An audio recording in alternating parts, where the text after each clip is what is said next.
നാടുമായിട്ടുള്ള ബന്ധം എനിക്ക് തോന്നുന്നു എനിക്ക് ബ്രേക്ക് ചെയ്യാൻ പറ്റാത്തൊരു ബന്ധമായിരിക്കും. കാരണം പൊതുവേ ഇപ്പോൾ സിനിമ ഇൻഡസ്ട്രി ഫോക്കസ് ചെയ്ത് നിൽക്കുന്ന കൊച്ചിൻ അല്ലെങ്കിൽ ട്രിവാൻഡ്രം അങ്ങനെയുള്ള അതായത് സിറ്റി സൈഡിലോട്ടാണ് എല്ലാവരും മൂവ് ചെയ്യാൻ താല്പര്യപ്പെടുക. ഈവൻ തമിഴിൽ ചെയ്യുന്ന സമയത്താണെങ്കിൽ എനിക്കൊരിക്കലും ചെന്നൈയിലോട്ട് ഷിഫ്റ്റ് ചെയ്യണമെന്ന് തോന്നിയിട്ടില്ല. അതിൻ്റെ മെയിൻ കാരണം എൻ്റെ നാടാണ്. കാരണം എനിക്കൊരു എന്താ പറയുക ഒരു കംഫർട്ട് സോണാണ് കാസർഗോഡ്. നമ്മൾ പ്രൊഫഷണൽ ലൈഫും പ്രൈവറ്റ് ലൈഫും ഡിഫറൻഷ്യേറ്റ് ചെയ്യാൻ പറ്റുന്നത് എനിക്ക് തോന്നുന്നു ഞാനിപ്പോഴും ഷിഫ്റ്റ് ചെയ്യാതെ കാസർഗോഡ് താമസിക്കുന്നുണ്ട്. എനിക്കെൻ്റെ നാട് ഭയങ്കര ഇഷ്ടമാണ്. അപ്പോൾ ഈ സിനിമയും കാര്യങ്ങളും ഷൂട്ടിങ്ങും ഒക്കെ വരുമ്പോൾ നമ്മൾ വേറൊരാളാണ്. ഇതൊക്കെ കഴിഞ്ഞ് കഴിഞ്ഞാൽ അപ്പോൾ ഓടും നാട്ടിലോട്ട്. കാരണം അവിടെ എനിക്ക് ഒരുപാട് മൃഗങ്ങളും എൻ്റെ വീട്ടുകാരും നാട്ടുകാരും എല്ലാവരും ഉണ്ട്. അപ്പോൾ എനിക്ക് എന്നെ സംബന്ധിച്ചിടത്തോളം കാസർഗോഡ് നിന്ന് ഷിഫ്റ്റായി വേറൊരു സ്ഥലത്തോട്ട് മാറുക എന്ന് പറയുന്നത് എനിക്ക് സ്വപ്നത്തിൽ പോലും ചിന്തിക്കാൻ പറ്റാത്ത കാര്യമാണ്.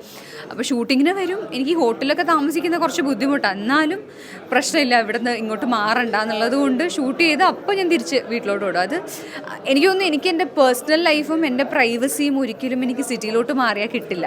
അപ്പോൾ അതുകൊണ്ടും കൂടിയാണ് കാസർഗോഡ്. അപ്പോൾ കാസർഗോഡ് അങ്ങനെ ഒരു സ്ഥലത്ത് ജീവിക്കുന്നതിൻ്റെതായ പ്രിവിലേജും എനിക്കുണ്ട്. കാരണം ഭയങ്കര സന്തോഷമാണ്. അങ്ങനെയുള്ള ഒരു എന്താ പറയുക ട്രാഫിക്കിൻ്റെ ഇഷ്യൂ ഇല്ല, പൊല്യൂഷൻ ഇല്ല, ഭയങ്കര ഗ്രീനായ ഒരു സ്ഥലമാണ്. I thoroughly enjoy living there.